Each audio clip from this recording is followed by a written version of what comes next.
धर्म प्रेमी स्नेह बंधुओं, जन्म सभी का होता है और मरण भी होता है। यह संसारिक प्राणी का घटनाक्रम चलते ही रहता है। जन्म हुआ तो मरण होना है। तो हम तो कहते हैं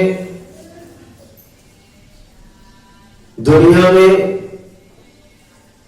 सदा ऐसा मानकर जीना चाहिए कि आज का दिन हमारी जिंदगी का आखिरी दिन है। मान सकते हैं सर?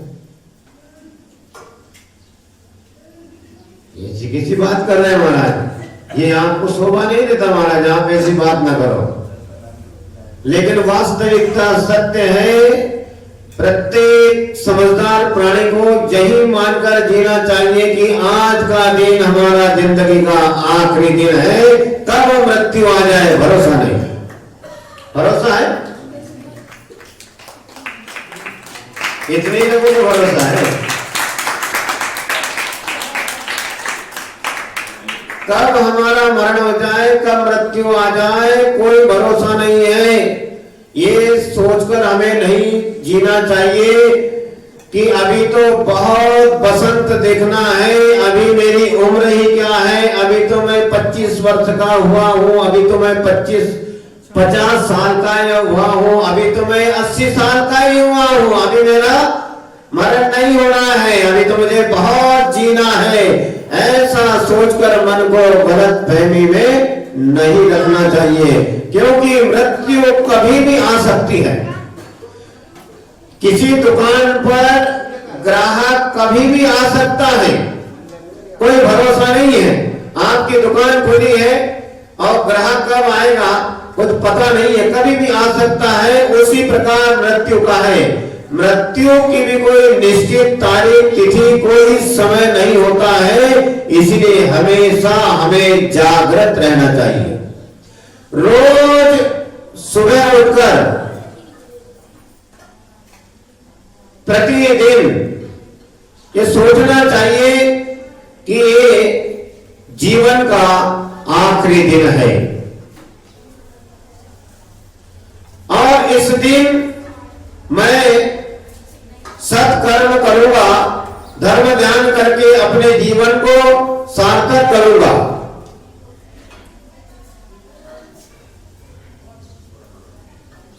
लोग सोचते हैं कि क्या करना है, अभी तो बहुत समय बाकी है। जो ऐसा सोचता है उसके लिए थोड़ा चिंतन का बिंदु है कि शरीर से जब यह जीव निकल जाता है वह उसे मृत्यु कहता है। इस शरीर से जीव निकल गया तो बोले आदमी मर गया।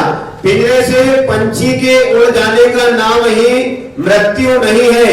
एक महान चिंतक ने कहा है कि मृत्यु जीवन का सबसे बड़ा शास्त्र है। जीवन में सब शास्त्र पढ़ो या ना पढ़ो, लेकिन एक शास्त्र जो है मृत्यु शास्त्र, उसे जरूर पढ़ना चाहिए। उस शास्त्र को पढ़ने के बाद मृत्यु के ऊपर विजय कैसी प्राप्त की जाए हमें पता चलता है। और मृत्यु से वही आदमी घबराता है जिसने जीवन भर पाप किया हो, इंद्रिय वासनाओं में वह फंसा हो। वह आदमी मौत से घबराता है। और जो पुण्य कर्म करता है, सत्कर्म करता है, अच्छे कार्य करता है, कभी किसी को सताता नहीं है, दया धर्म का पालन करता है, उस व्यक्ति को मृत्यु से भय नहीं होता है। और हम कहते हैं कि घर से बाहर निकलने से पहले जीवन बीमा करवा लेना चाहिए। क्यों? आजकल भरोसा नहीं है। कब कौन सी घटना दुर्घटना घट जाए, घर से आदमी निकला, घर वापस आएगा या नहीं इसकी कोई गारंटी नहीं है। आपको है? किसी की गारंटी नहीं है,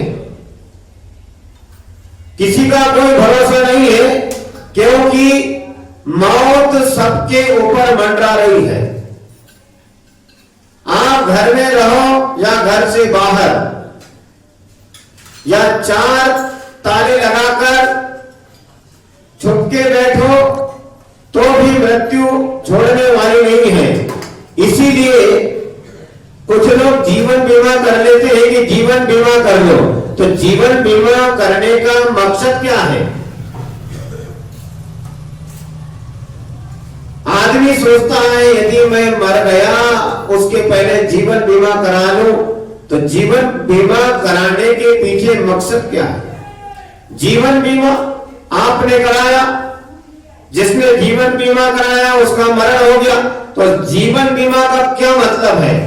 मतलब कुछ नहीं है, दूसरे लोगों को लाभ मिलेगा। अपना जीवन खतरे में डालो और दूसरे का भला करो, तो ये कहां की न्याय नीति है? पहले तो अपने जीवन की चिंता करना चाहिए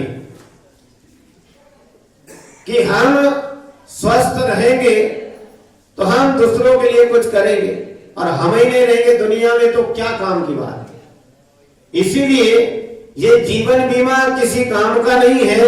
यदि जीवन बीमा ही करना है तो धर्म ध्यान करना ही जीवन का असली बीमा है।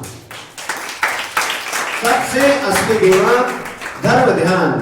धर्म ध्यान कीजिए। अगर रोज रोज प्रतिदिन यदि हम धर्म ध्यान करते हैं, धर्म ध्यान में हमारा मन लगाते हैं, देव शास्त्र गुरु की सेवा शुश्रूषा में 6 श्रावक के 6 आवश्यक कर्मों को निरतिचार पालन करने में, तो हम जब रोज रोज ऐसे सत्कर्म करते हैं, अच्छे शुभ कार्य करते हैं, तो रोज रोज मृत्यु को जीतने की तैयारी होती रहेगी और अंत में उस भव्यात्मा जीव का मृत्यु महोत्सव मनाया जाता है। वह मरण नहीं कहलाता है। मृत्यु के भय पर विजय पाकर ही मृत्युंजय बन सकते हैं। हम कभी भी किसी की अर्थी को देखकर ये ना सोचे देखो बेचारा चला गया। बहुत लोग बोलते ऐसे, देखो आज सुबह वो चला गया, ये चला गया, आज इनका मरण हो गया। कल हदाईपुर बेगमगंज में संस्कार के दादा, क्या नाम था उनका? गुलाब चंद जी का मरण हो गया। कल हमको शाम के समय पता चला। तो ऐसे ही किसी का भरोसा नहीं है कि कब किसका मरण हो जाए। और तो गुलाब चंद जी, उनका सौभाग्य अच्छा रहा कि उनको चातुर्मास में लगातार आए, जब से 3.5 महीने तक पता नहीं 10, 15 बार, 20 बार, कितने बार वो यहाँ आए और उनको संबोधन मिलते रहा। वे नमोकार मंत्र बोलते रहे और उन्होंने रात्रि भोजन का त्याग किया, पानी का त्याग किया, औषधि का त्याग किया और दिन में भी घंटा 2-2 घंटे का त्याग किया और नमो अरहंताणम, नमो सिद्धाणम और नमोस्तु महाराज बोलते रहे। यहाँ मंदिर में उनको बहुत बार लाया गया और उनका घर यहाँ से 2 किलोमीटर दूर है शायद, तो वहां पर हमको भी ले जाया गया। तो उनको वहां पर भी संबोधन दिया और जब भी पहुंचे तो बोलते थे महाराज को क्यों परेशान किया, हमें मंदिर आ जाते। यानी इतनी जागृत अवस्था थी उनकी और नमोकार बोलते रहे। तो उनका सौभाग्य है कि उन्होंने अपना भला किया और नमोकार मंत्र का पाठ करते रहे और धर्म ध्यान में अपना मन लगाते रहे। तो ऐसा सबके जीवन में अंत समय में कि मुंह से कुछ ना निकले, एक बार नमो अनंताणम निकल जाए तो आचार्य भट्ट के स्वामी कहते हैं महाराज कि उसका जीवन धन्य हो जाता है। तो इसीलिए जब किसी की अर्थी देख लो, किसी का मरण हो जाए, खबर मिल जाए, तो ये नहीं कहना देखो बेचारा चला गया, लेकिन ये सोचना कि किसी की अर्थी को हमने देख लिया, किसी के अर्थी को हमने देख लिया, तो ये नहीं सोचे कि बेचारा चला गया, ये सोचो कि ऐसा वक्त मेरे जीवन में भी आएगा और एक दिन मेरा भी मरण होगा और ऐसी मेरी भी अर्थी निकलेगी। ऐसा अपन ने सोचना चाहिए। कभी भी ये नहीं सोचो वो चला गया, ये चला गया, नहीं।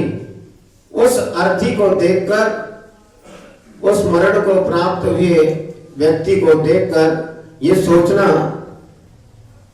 कि मेरे जीवन में भी ये दिन अवश्य आएगा, उसकी मुझे तैयारी करना चाहिए। अर्थी को देखकर अपनी मृत्यु का बोध लेना चाहिए, क्योंकि दूसरे की मृत्यु अपने लिए एक चुनौती है। वो हमें जगाती है कि दुनिया का हर आदमी मृत्यु की कतार में खड़ा है। यह एक कटु सत्य है, इसे हमें भूलना नहीं चाहिए। इसी मंगल भावना के साथ हम गुलाब चंद जी जैन वसुंधरा वालों के लिए, संस्कार के दादा के लिए 2 मिनट का मौन रखते हैं, एक कायोत्सर्ग करते हैं और गुलाब चंद जी की आत्मा को सदगति प्राप्त हो, उनके परिवार को दुख सहन करने की शक्ति दे भगवान। ऐसी मंगल भावना बातें हैं जो परम पूज्य गुरु आचार्य श्री उदार सागर जी महाराज की। तो एक कायोत्सर्ग करेंगे खड़े होके और उनके लिए, गुलाब चंद जी के लिए सद्भावना भाएंगे कि उनको सद